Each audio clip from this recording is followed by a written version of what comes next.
முன்னாடி இதில் ரொம்ப நியாயம். ஒரு அப்பாவி புருஷனை இப்படியா தள்ளி விடக்கூடாது சொல்லிட்டேன்.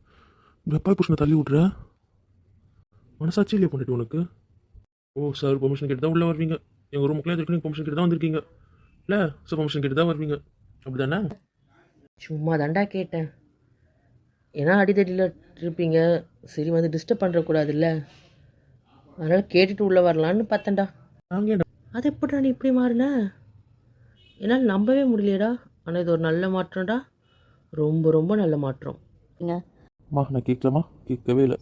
நீங்கள் உங்கள் அண்ணன் தங்கச்சி எவ்வளோ நேரம் வேணால் பேசுங்க, என்ன வேணால் பேசுங்க, நான் அதில் தலையிடவே இல்லை. சரி நான் ஏன் நிற்கிற, வந்து உட்கார் வா.